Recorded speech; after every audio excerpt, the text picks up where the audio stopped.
নিঃসঙ্গতা কাটিয়ে ঘুরে দাঁড়িয়েছে ম্যাকাক পাঁচ। ছোট্ট পাঁচকে অতি আদরে কাছে টেনে নিয়েছে আরেকটি বৃদ্ধ ম্যাকাক। পালন করছে তার অভিভাবকের দায়িত্ব। তাই তো পুতুলের মায়া ছেড়ে স্বগোত্রীয়দের সঙ্গে হেসে খেলে দিন কাটাচ্ছে পাঁচ। জাপানের ইচিকাওয়া চিড়িয়াখানার 7 মাস বয়সী এই শিশু বানর পাঁচ বর্তমানে সবার মন জয় করে নিয়েছে। তবে তার এই যাত্রা শুরুটা মোটেও সহজ ছিল না।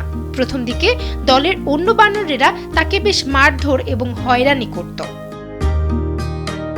পাঁচের কোনো বন্ধু বা পরিবার না থাকায় পাঁচের একাকিত্ব দূর করতে চিড়িয়াখানা কর্তৃপক্ষ তাকে একটি নরম পুতুল দেয়, যা জড়িয়ে সে দিন রাত খেলতো, ঘুরতো, এমনকি ঘুমিয়েও পড়তো। তবে পাঁচের ভাগ্যের চাকা ঘুরেছে। দলের একজন বয়স্ক বানর তার দায়িত্ব নেওয়ায় দলের অন্যদের সঙ্গে মিশতে শুরু করেছে পাঁচ।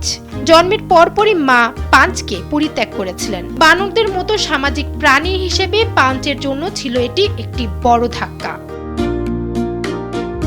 বর্তমানে পাঁচকে দলের অন্যান্য বানরদের সঙ্গে দৌড়াতে, গাছে চড়তে এবং একসঙ্গে ঘুমাতে দেখা যাচ্ছে। বৃষ্টির সময় তার আশ্রয় নেওয়ার আদুরে দৃশ্যগুলো মানুষের মন জয় করেছে।